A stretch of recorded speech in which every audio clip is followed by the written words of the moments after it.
in a very few cases, some acted in line with the belligerent party, serving the objectives of the belligerent party. They will face the consequences. The foreign minister is intensely in communication with many officials worldwide. Even average citizens within the region, even in Europe and beyond, have the moral obligation to stand up to this wrongdoing, this injustice, to speak out and rise against these policies, which started about 3 years ago within our region.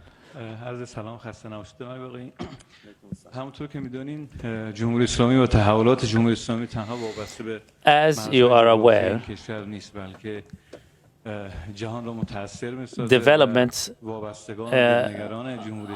the developments unfolding in Iran will not impact Iran's alone, but will spill over to the region and beyond.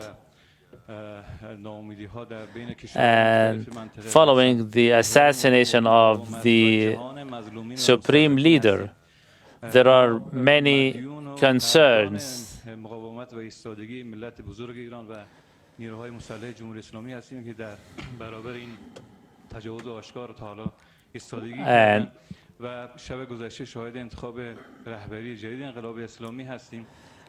we are proud of our state and our people who stood up firmly with steadfastness against this act of belligerence. However, many fear the future of Iran, as well as other resistance factions in Palestine and elsewhere.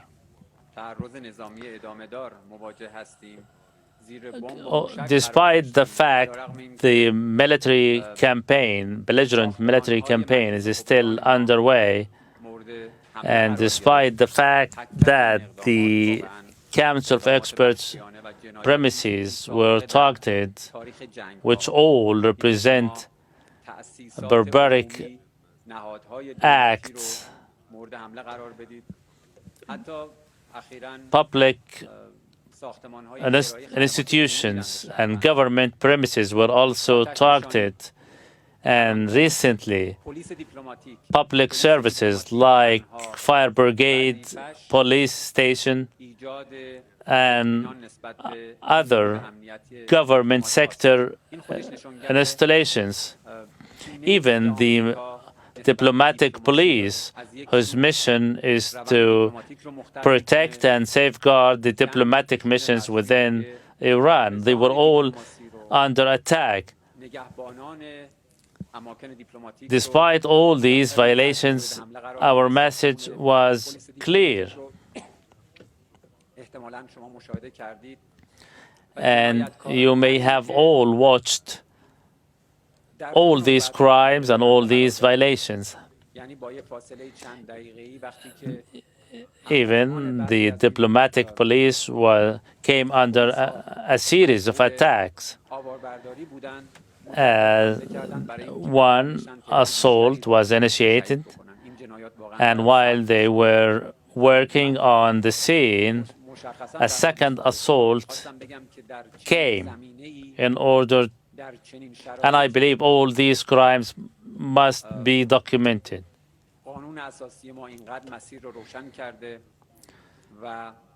Under such circumstances, the Constitution is clear. The lawmakers also have a clear idea about their obligations in this respect. However, despite all this, the message was clear. Our people stood together. They were able to elect their leaders,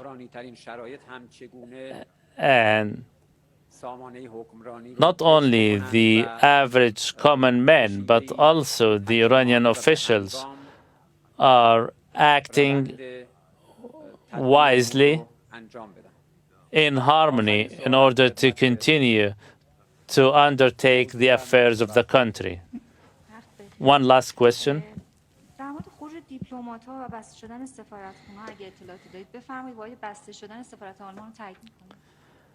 Any briefing about the closure of diplomatic missions within Iran? This matter did not take place. However, more than 100 diplomats were within different diplomatic missions are still in the country. However, some consulates and embassies decided to reduce the number of their officials. The rest are up and running.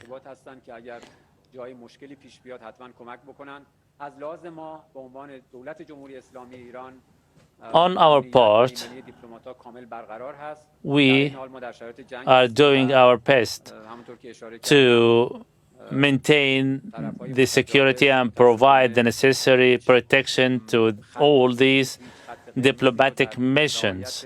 However, the belligerent parties have crossed all red lines, violating all war-related wars and protocols. And here, allow me to,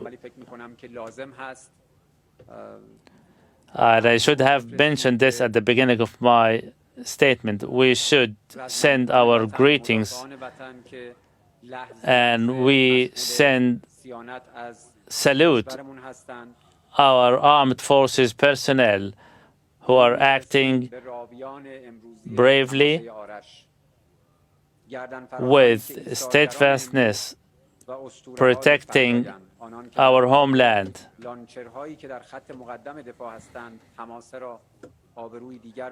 They are shaping our future. They are standing on the forefront, side by side with the rocket launchers,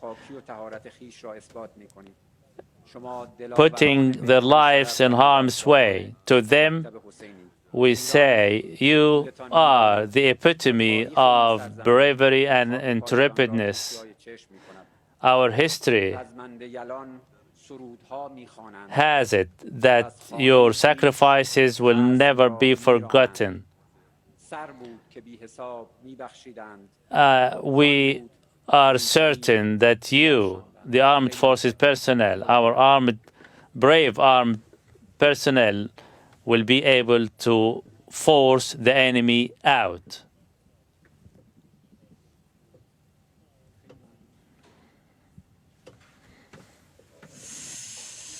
Okay, we've just been listening to Iran's Foreign Ministry spokesman Ismail Baghia, who's been delivering a press conference there, once again making the point that other Iranian leaders have made since the war in Iran began, that Iran has indeed a right to defend itself. This is, of course, after Israel and the US attacked Iran.